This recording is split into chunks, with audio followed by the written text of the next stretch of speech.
Et salut à tous, j'espère que vous allez bien. Alors aujourd'hui, on va aller faire un petit tour du côté de l'actu, puisque l'actu est étrangement plus active cette semaine que la majorité de ce mois-ci. Donc bref, on va aller voir un petit peu tout ce qui se passe.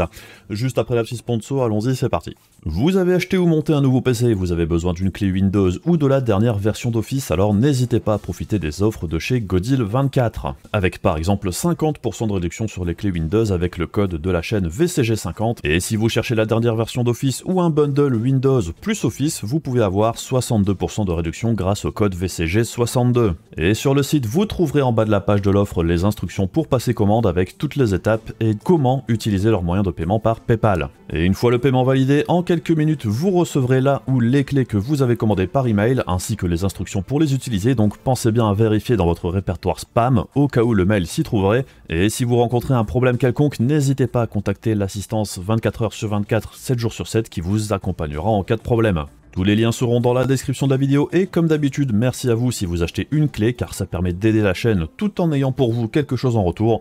Et également merci bien sûr à Godil24 pour sponsoriser cette vidéo. Alors on commence du côté de chez AMD avec la plateforme AM4 qui va recevoir de nouveaux processeurs. On en a déjà parlé par le passé, mais là ça se précise un petit peu plus et ça semble bien être quelque chose qui va se passer dans les mois qui viennent. Alors, ce qu'il est bien important de rappeler, c'est qu'il n'y aura pas de processeurs plus performants que ceux qui sont déjà sortis. Ce sera juste des déclinaisons de processeurs déjà existants, moins performants. Donc il n'y aura pas mieux que le 5800X3D pour le gaming, et pas mieux pour l'applicatif que le 5950X, il n'y a même rien qui s'en approche à ce niveau-là. Et le processeur qui a un petit peu fuité entre guillemets aujourd'hui sur le site d'AMD, c'est le Ryzen 5700. À ne pas confondre avec le 5700X qui est déjà sorti depuis un bon moment. Le 5700X, c'était un presque 5800X, moins cher, à peine moins performant. Le 5700 par contre, c'est une puce différente. C'est ça la chose à retenir, c'est qu'en gros c'est un 5700G sans la partie graphique, un petit peu comme le Ryzen 5500 est un 5600G sans la partie graphique. Le problème de ces puces là, c'est qu'elles tournent déjà en PCI Express 3.0, et le problème avec des processeurs qui sont limités au PCI Express 3.0, c'est que si vous mettez des cartes graphiques d'entrée de gamme qui n'ont pour la majorité maintenant que 8 lignes PCI Express 4.0, vous pouvez perdre en performance. Donc tout ce qui est Radeon 6600, 6600 XT, 6650 XT et 7600, et du côté de chez Nvidia, les 4060 et même les 4060 Ti, vous pouvez avoir potentiellement moins de performance dans certains scénarios, donc c'est pas idéal. Donc pour une config d'entrée de gamme, c'est vrai que ces processeurs-là peuvent paraître intéressants puisque moins chers, mais il y a quand même certains scénarios où c'est peut-être mieux de partir sur autre chose. Et l'autre problème de ces processeurs-là, c'est qu'ils ont moins de cache de niveau 3 que les Ryzen 5600, 5700X et supérieurs. Donc au niveau des performances en jeu, c'est également un petit cran en dessous. Ça aussi, c'est à mettre dans la balance. Malgré tout, ça dépend aussi beaucoup du tarif. Si le tarif est intéressant, ça peut rester une alternative qui peut faire sens, puisque ça reste du 8-core 16 threads ici pour le 5700. Ce qui est intéressant, c'est que sur Twitter, il y a Momomo qui a déjà fuité pas mal de trucs par le passé, qui a vu certains tarifs des tarifs préalables, on va dire, dans certaines boutiques aux États-Unis. Il y a un petit peu de tout. Il y a une boutique moins chère significativement que les deux autres. Il y en a une qui est plus chère, et une qui se situe un petit peu entre deux. Alors, au niveau de la boutique la moins chère, qui est la seule qui avait le 5700 de listé, 180 $ pour le 5700.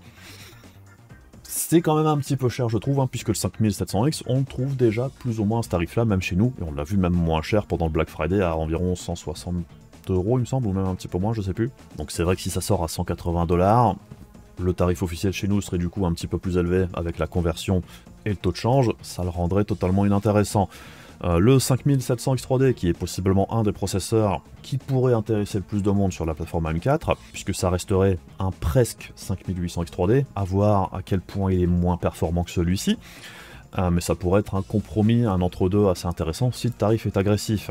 Là on voit que dans les boutiques, il y a 260 $, 330 et 340. Est-ce qu'on se dirige plus vers du 330, 340 que le 260? Ça fait quand même une sacrée différence, et en plus de ça, à 330, 340 $, pour moi il perd tout son intérêt face au 5800X3D qui coûte déjà plus ou moins ce tarif-là à l'heure actuelle. Personnellement, le 5700X3D, si ça coûte plus de 250 € chez nous, ça n'aurait pas grand intérêt à mon sens. En ce qui concerne les 5600 GT et 5500 GT, Alors là, c'est un refresh des APU actuels, les 5600G. Le 5600 GT, à mon avis, c'est probablement un 5600G légèrement plus performant. Pareil, 150 $. Est-ce que c'est hyper intéressant par rapport au Ryzen 5600 tout court actuel? Pour les joueurs, la plupart du temps, non. Si vous avez besoin de la partie graphique, par contre, pourquoi pas? Mais c'est vrai que le 5600G tout court, on le voit quand même un petit peu moins cher aussi, déjà à l'heure actuelle. Le 5500 GT, ce serait un 5600 GT légèrement pas performant, donc probablement un équivalent du 5600G actuel, je sais pas pourquoi ça sort du coup, 130 $, pas grand intérêt non plus. Par contre, on voit aussi un range de tarifs pour les APU pour la plateforme AM5. Le 8700G, 340 $ jusqu'à 440 $ dans l'autre boutique. Le 8600G, 240 au minimum, 310 dans la boutique la plus chère. Et le 8500G, 190 au plus bas, 240 dans la boutique la plus chère. Ça fait quand même de grosses différences, hein. Il y a 100 balles d'écart entre les deux prix pour le 8700G. 440 $, pour moi ça n'aurait aucun sens, c'est beaucoup trop élevé. 390 comme on voit à droite, c'est encore un peu cher. 340, ça dépendra des performances. Le gros intérêt de ces processeurs là, c'est la partie graphique intégrée, qui peut avoir un intérêt dans certaines situations, mais c'est vrai qu'à 340 $, c'est un poil cher. Le 8600G par contre, ça dépendra, je dirais, du nombre de compute units d'activer sur la partie graphique, mais c'est vrai que là c'est plus comparable au niveau du tarif par rapport au 7600 actuel, qui tourne à 250 $, tarif officiel, 240 $. Vu qu'on retrouve le 7600 souvent aux alentours des 220 balles, ça pourrait être intéressant. Donc on verra bien comment ça se passe dans l'ensemble, hein, mais c'est vrai qu'au niveau de la date de sortie, pour l'instant, on ne sait pas trop. On suppose que ce soit au premier trimestre 2024, et il y aura très probablement une annonce de tout ça au CES de Las Vegas, début 2024. Toujours chez AMD, du côté de la plateforme M5, il y a eu une interview de David McAfee chez Overclockers UK, qui est une grosse boutique de matos PC au Royaume-Uni. Alors, en gros, la question intéressante dans l'interview, c'était est-ce qu'AMD va continuer le support de la plateforme M5 jusque 2025+, comme ça avait été annoncé à la base. Alors, si on lit un petit peu entre les lignes, AMD réaffirme juste qu'ils vont effectivement supporter la plateforme M5 jusque 2025 et plus, mais c'est toujours le et plus qui est un petit peu flou, puisque si on regarde un petit peu ce qui est dit ici, c'est qu'après 2025, s'il y a une décision de passer sur une nouvelle plateforme, c'est quelque chose qui devra être fait ou réfléchi de manière très très sérieuse, enfin très précautionneuse en fait. Donc en gros, ça veut dire que c'est pas totalement impossible qu'AMD passe sur autre chose après 2025. Là, pour l'instant, la porte est toujours ouverte à ce que pour la plateforme M5, on ait peut-être uniquement 2 générations de processeurs, ce qui pour moi serait une erreur.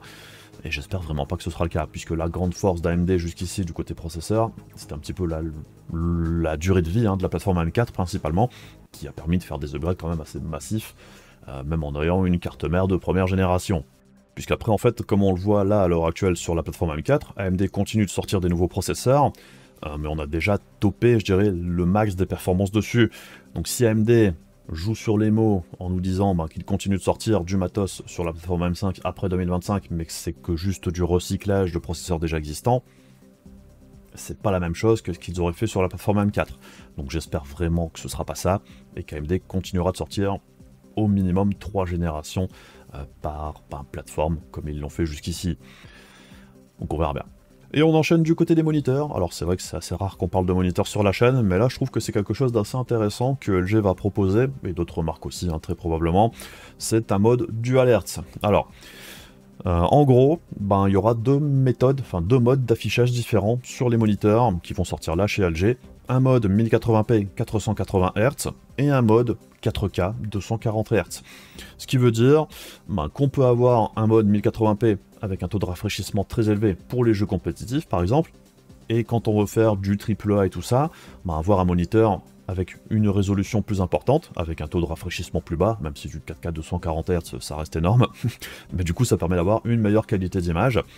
Là où, je dirais précédemment, il aurait fallu 2 moniteurs différents pour avoir la même chose. À voir ce que ça donne en pratique aussi, hein. Mais je trouve que l'idée est hyper intéressante, et de ce que j'ai vu au niveau des moniteurs qui vont arriver par la suite, c'est quelque chose qu'on va retrouver de plus en plus. Le problème, je dirais ici, sur ce moniteur-là en particulier, ben, c'est que c'est un moniteur 32 pouces. Du 1080p sur un 32 pouces, ça risque d'être quand même assez crado au niveau de l'affichage, au niveau du ressenti, donc c'est pas forcément l'idéal pour autant. Mais c'est vrai que sur un 27 pouces qui ferait du 1080 ou 1440p par exemple, ça pourrait être un petit peu plus intéressant.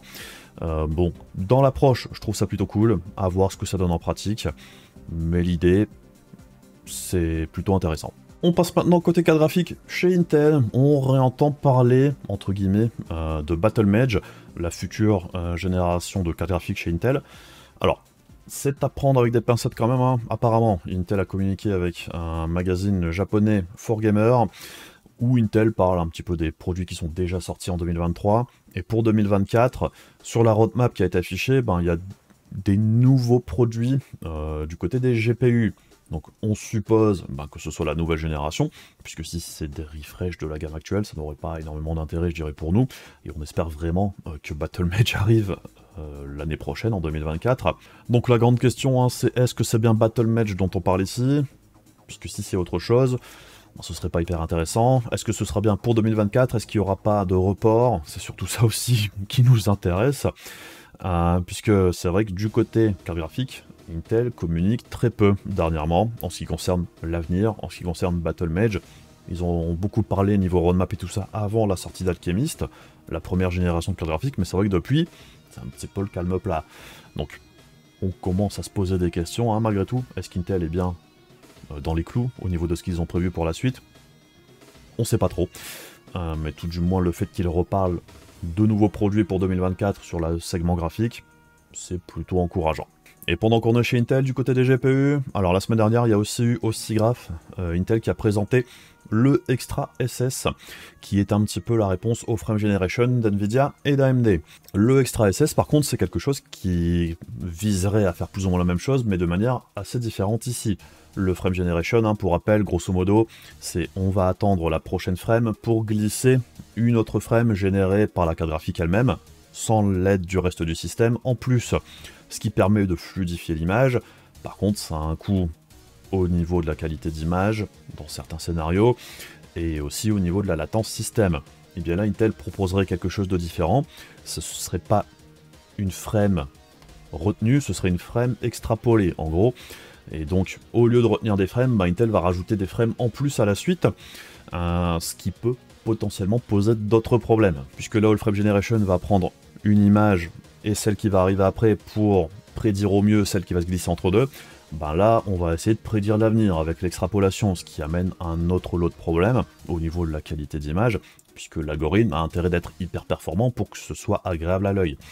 Après, je dirais, c'est un petit peu comme le Frame Generation, hein, noyé dans la masse, ça peut passer plus ou moins inaperçu la plupart du temps. Le gros avantage par contre de l'Extra SS, c'est que comme on ne retient pas la frame suivante pour en insérer d'autres, là on n'a pas le problème, je dirais, de l'augmentation de la latence, ce qui fait qu'au niveau du ressenti à l'utilisation, c'est peut-être un petit peu plus agréable.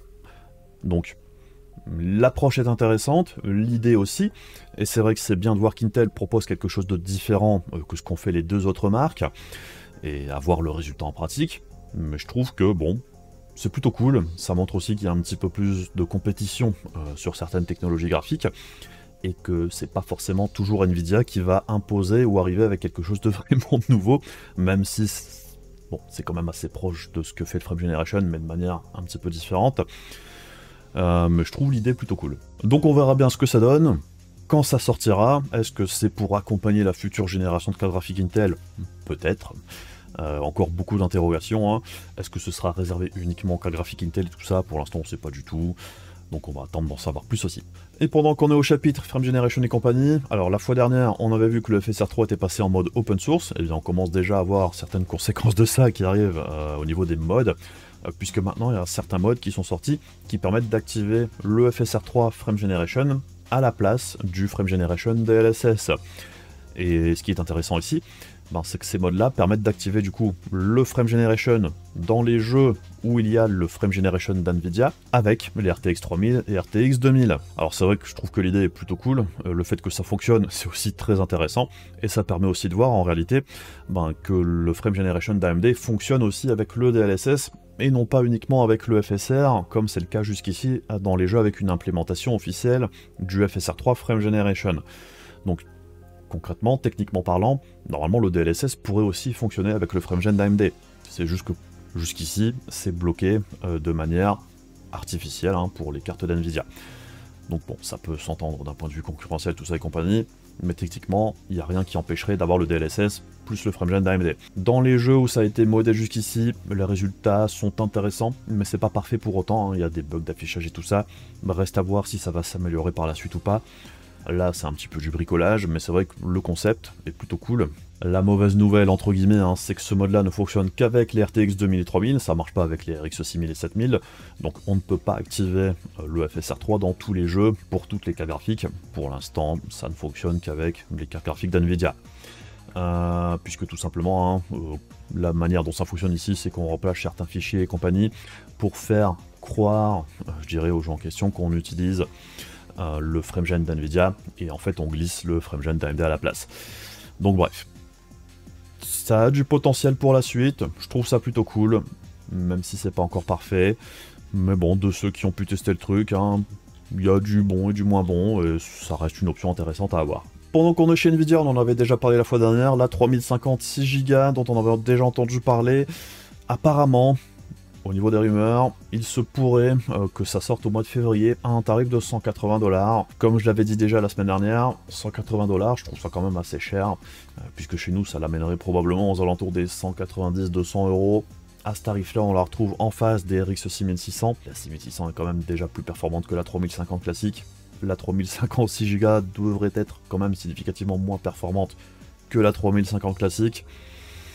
Elle risque de se prendre une tarte, donc je trouve ça un petit peu dommage, puisque ça pourrait avoir un intérêt si le tarif était assez agressif. Là, ce sera probablement pas le cas. Et puis, on a fait un petit peu le tour pour aujourd'hui, je pense. Hein. Donc du coup, comme d'hab, si la vidéo vous intéressait, les trucs pénibles de YouTube, vous pouvez également me soutenir directement sur la page Ko-fi de la chaîne, ça m'aide vraiment énormément. Et puis sinon, bonne fête de fin d'année à vous, hein, parce que je sais pas si j'aurai le temps de sortir une autre vidéo avant Noël, mais je vais essayer peut-être, verra bien. Sinon, on se retrouve très prochainement, je vous fais des bisous, prenez soin de vous, passez de bonnes fêtes, à la prochaine, salut!